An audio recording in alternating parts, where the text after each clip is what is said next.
We begin tonight with a developing story out of Champaign. Crews now handling an apartment fire. You are taking a live look at the town center apartments on North Neal there. You can still see smoke filling the sky. You can see some of the water as fire crews are battling that. Here's what the flames looked like shortly after the fire started. That was only about an hour ago. As you can see, the building engulfed in flames. Both the Champaign and Urbana fire departments are on the scene. No word on a cause or any injuries. Stay with Newschannel 20 online and at 10 o'clock for the latest developments.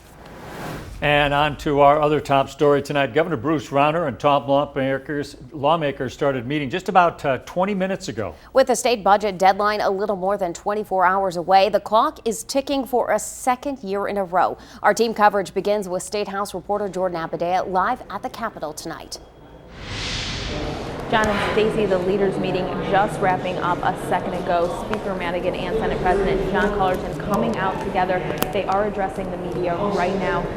Speaker Madigan just saying that he doesn't believe there will be an agreement by tomorrow, saying that he will have the House back in session all summer long, saying that they will be here every Wednesday, and this is a repeat essentially of what we saw last year.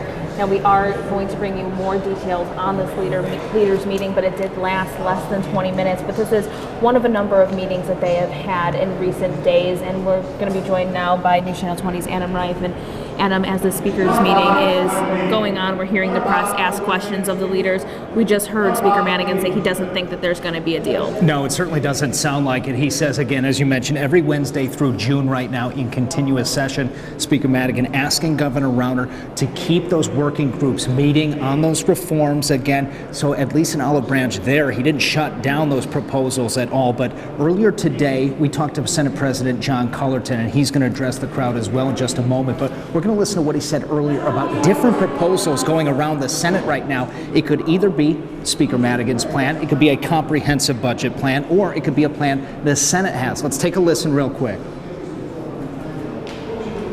If we pass the budget, it puts the issue in the governor's hands. We've always, remember, the governor's never proposed a balanced budget. He hasn't done it 2 years in a row, nor has he proposed any even amendments to make a balanced budget. Again, Speaker Madigan, Senate President John Cullerton behind us taking questions. You can hear when the volume increases, that's the media asking the question. When it gets real quiet, the Speaker typically taking the microphone. So questions right now concerning that budget deadline tomorrow, and we're certainly not feeling like anything will get done for another year. These are very complicated issues that we have seen them talking about recently, and of course they've been grappling with them for a year, but they really cut right to the heart of Democratic principles versus Republican principles, things like collective bargaining, prevailing wage. These are very hard issues for Democrats to compromise on, and Republicans have called them the key to this budget impasse ending. So we are going to need a lot more negotiation, I think, than what we've seen in the past couple of weeks. You and I both have talked to rank and file members of the Senate and the House, both sides of the aisle today, and for the past several weeks, frustration on their part as well, because there's a lot of important issues to them that are not getting done as well. We talked to local lawmakers, we talked to some from throughout the state, and again, the same pattern is we need to keep talking. We're doing a good job talking, but it's getting stuck, getting over the hurdle of those philosophical differences. What do you think it takes to get things going? Because apparently time is not the answer right now. It's been 15 months. I think the only thing that's going to get any sort of budget deal done will be pressure. We talked about last year how those pressure blocks have kind of lifted at certain points. So if we don't get K through 12 education funding by August, that's going to be immense pressure to come up with at least a stopgap funding for them or some kind of budget compromise. All right, those pressure is what we see right now. Of course, tomorrow, a midnight deadline. This changes the schedule for tomorrow, Jordan. We'll be wrapping things up here for now. But again, coming up tonight at 9 on our sister station, Fox, Illinois, and right here on Newschannel 20 at 10, the full comments from the Speaker and Senate President Cullerton, as well as a possible response from the governor. Though typically when meetings don't go well, as it appears this one didn't, we haven't heard from all parties involved. I'm sure we will hear from the Republican leaders after this. Certainly need something as momentous as this occasion. We'll hear from them tonight. For now, for State House reporter Jordan Abadea, Adam Reif, live at the State Capitol. Thank you both. And in other business from the State House, some state lawmakers are pushing a plan for increased monitoring of lead levels in water sources across the state. If approved, the measure would require the state EPA to study lead in Illinois drinking water and publish the results online. That report would be presented between September and December. The plan sponsor says this should be a priority because of the water crisis in Flint, Michigan. The full Illinois House must approve the plan. Memorial Day. It's a day to remember soldiers who paid the ultimate sacrifice for our country. News Channel 20's Eric Feldman spoke with one war widow from Springfield who shares how she honors Memorial Day. Stacey, Bridget Palmatier lost her husband Jacob more than 11 years ago, but the pain and the hole he's left in her life is still very real today. This was last day I ever saw him. Bridget Palmatier will never forget February 24th, 2005. Two people come to the door.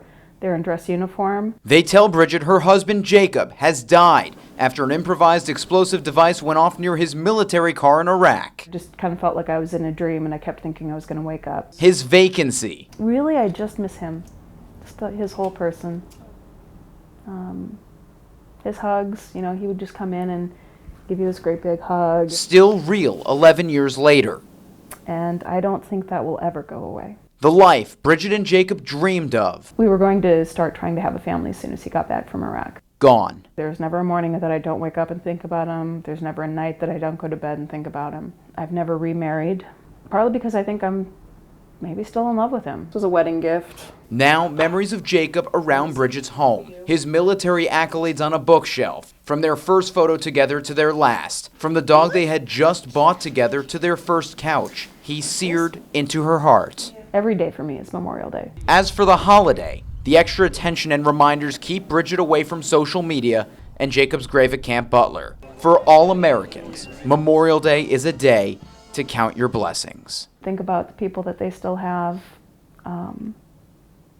Try to imagine what it would be like if those people were suddenly gone. Bridget says she tries to live her life to the fullest every day because that's what Jacob would have wanted for her.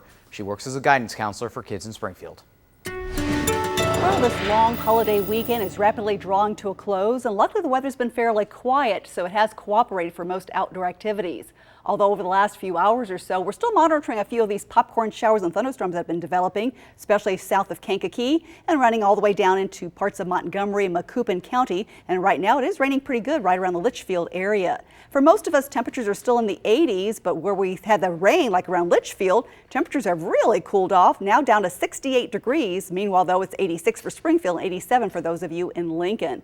The forecast for tonight showing basically partly cloudy skies for most of us, but again, we might be dodging a few more spotty showers or thunderstorms at least for the next few hours or so.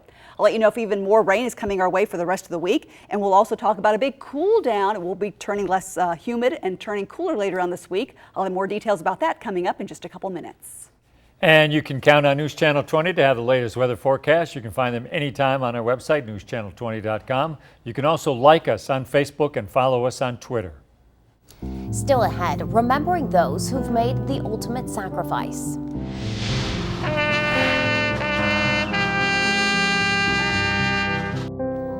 We take you to today's Memorial Day ceremony at Oak Ridge Cemetery in Springfield.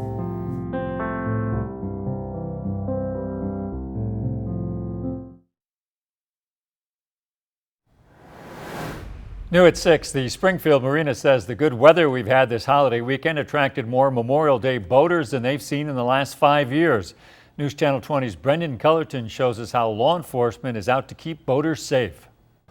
The Lake Springfield Marina says there have been more boaters out this Memorial weekend than any other in the past 5 or 6 years, and about 40% more than last year. They say a lot of that is due to the good weather. They also say there are plenty of patrols out trying to make sure that the increase in boaters doesn't lead to an increase in injuries.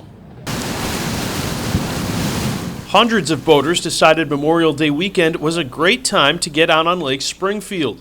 You got the sun, the water, and everything that goes along with it, and it's a good time. The Springfield Marina says about 40% more boaters have come to them this year than the year before, and good weather isn't the only reason. The economy turned around a little bit more, and fuel prices are down. People a little bit extra money in their pocket, come out and rent a canoe or a kayak that maybe wouldn't have done that before, rent a pontoon from us. So rentals have been extremely busy, and then folks coming out and just kind of getting their boat ready for the first weekend has kept us busy too. We have a real good idea 3 different agencies had patrols out making sure drivers were following the rules, and we went out with the Department of Conservation. Boaters must go 5 miles per hour or less in a no-wake zone. Anyone under 13 must wear a life vest at all times. There needs to be a life vest on board for every adult, and the boat cannot be over capacity. Make sure everybody takes their time out here, wears a life jacket, operates the boat in a safely manner, and have a good time. They are also out looking for boaters driving under the influence on the water, but they say there are only so many patrols, and part of water safety is on the driver. Be familiar with the water, be familiar with your boat. Check it out before you come out here. Make sure the batteries are charged. Make sure you have all your life jackets. Make sure your horn or whistle is working. Officers say they gave out 12 citations this weekend, but there were no DUIs and there were no major injuries. The Department of Conservation says, unlike in cars, officers out here do not need probable cause to pull your boat over and make sure everything is running safely. So just one more reason to make sure you're following all of those rules. Reporting from Lake Springfield, Brennan Cullerton, News Channel 20.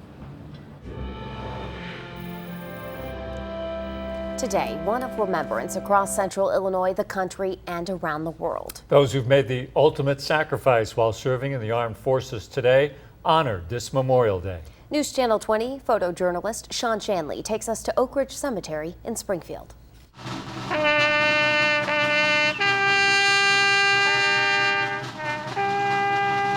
The men sacrificed for the freedom of this country, and I don't think that anybody should ever forget that the freedom that we have is due to them.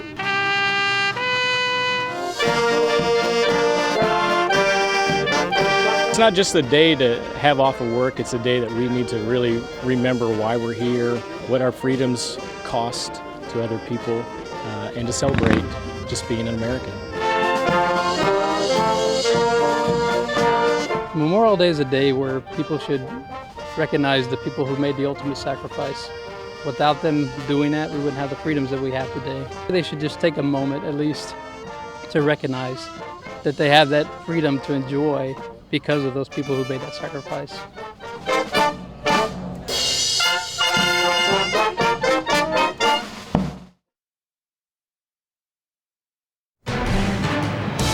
Happening now, we are taking a live look at following a press conference with the leaders meeting at the state Capitol. House Minority Leader Jim Durkin and Senate Minority Leader Kristen Radogno are speaking right now, answering some questions from the media. Radogno had just a moment ago said, as of tomorrow, there will be no balanced budget. We are a matter of almost 24, maybe 30 hours away from when that balanced budget was supposed to be in place. Let's take a listen. Back to work on other issues after that, but I don't think it was a good vote, and kicking the can down the road, as we've all said, is exactly what this bill does. What about your members? Okay, you were listening to House Minority Leader Jim Durkin there. We have team coverage at the Capitol. We're going to bring you the very latest coming up tonight on News Channel 20 at 10. Now let's head over to Cheryl for a check of the weather. It's the Green Hyundai Cam at Lake Springfield Marina. You're watching ABC News Channel 20. It's the Green Hyundai Cam. Now, your Storm Team 20 forecast with Chief Meteorologist Cheryl Lemke. And these are some pictures shot from earlier today around Springfield, around Camp Butler. And it shows you that we had a mix of clouds and sunshine. So luckily the weather did cooperate for folks to get out, to visit the grave sites, to actually put the flags on the different grave sites there you can see. So luckily the weather did cooperate. And I really sincerely hope that you had a chance to actually reflect upon today and really what the holiday is really truly all about.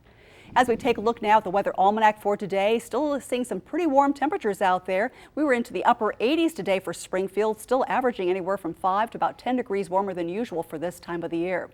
And again, we have some other photos to share with you. This came to us from Pana Lake. Again, thank you so much, Laura. It shows the American flag there. And again, the skies were pretty quiet there over Pana Lake. However, there were some locales here across central Illinois where the skies actually opened up, and we saw some brief heavy downpours like around Verdon earlier this afternoon.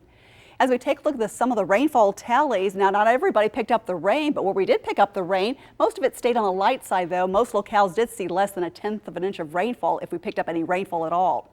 Here's the latest weather setup, and right now high pressure trying to keep us fairly quiet, but we are seeing a storm system draped across the nation's midsection. It has been sending some disturbances our way, and I think for later on tonight, right through tomorrow, there will be a chance for a few more isolated showers and storms, but the better chances of rain showers coming in on Wednesday after this whole front kind of bears down on central Illinois. Right now, just a few spotty showers and storms bubbling up across the region from just south of Kankakee all the way down to parts of Macoupin and back over towards around Litchfield area. We're seeing a few isolated thunder showers across this general area. Luckily, they're continuing to kind of fizzle out, so that's great news. Still some spotty showers, though, as we head a little bit farther towards the north. Places like around Watsika, we've had some scattered showers there, mainly running right across the I-57 corridor. Again, most of this moisture continues to sink off towards the south at about 20 miles per hour. So you could see a brief heavy downpour, but then again, the showers and thunderstorms will start to kind of wane and also kind of fizzle out later on for tonight. Temperatures really run the full gamut, where we've had more persistent rain showers like around Litchfield, now down to a mere 68 degrees, but for most of us still enjoying 70s and 80s across most of the region. And the dew points are still rather high into the 60s, so it does kind of feel kind of sticky and rather sultry when you're stepping outside, but luckily there will be some heat relief coming our way later on for the week. Now, at least the next few hours, still seeing a few of these popcorn showers and thunderstorms bubbling up. They'll start to kind of fizzle out.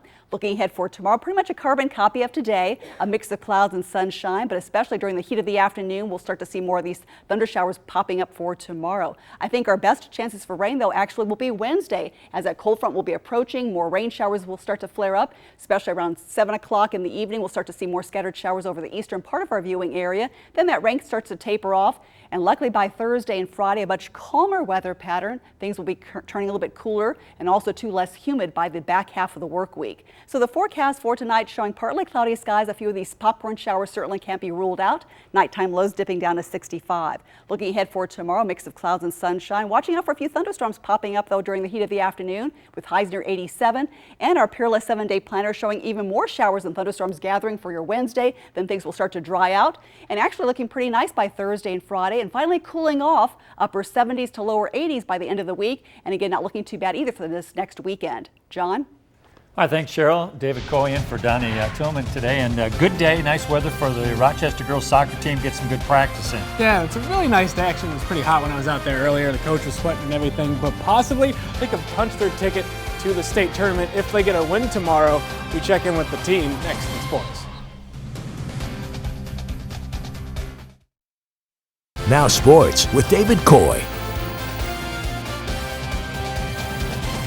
The Rochester soccer team is ready to get back at it. Tomorrow, the Rockets will take on Normal Community West in the Super Sectional Final.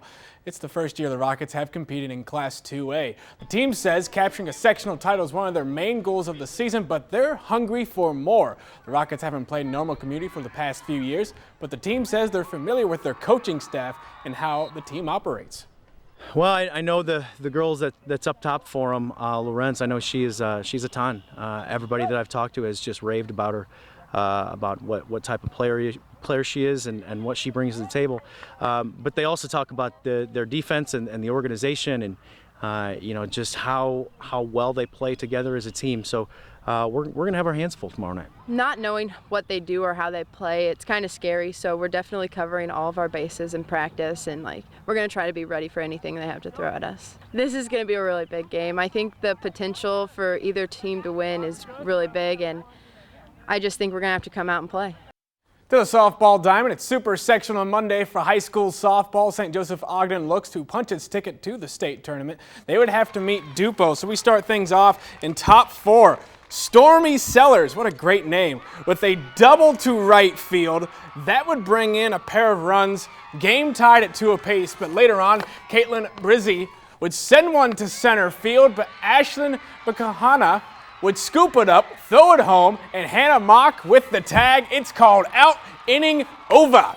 Bottom of the 4th now, Logan for Eriks would ground out to short, and Katie Palter would come home. SJO up 3-2. Top 5 now, Dupo would start to explode. Jessica Stanish With a ground rule double to left field, 2-run score, Tigers take the lead. Top 7 Spartans really trying to rally now, down 10-3. Savannah Smith with a single to left field. That would drive in 2, but it wouldn't be enough. SJO's season comes to an end, 10-5, your final. Good season, though. Thank you. We'll be right back.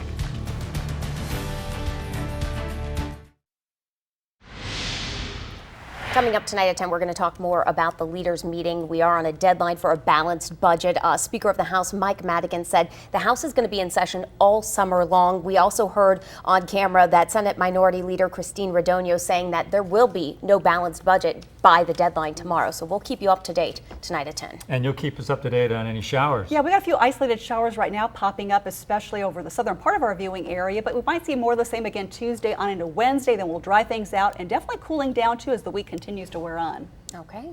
All right, so we'll have more for you at 10 o'clock. Hope to see you then. Good night.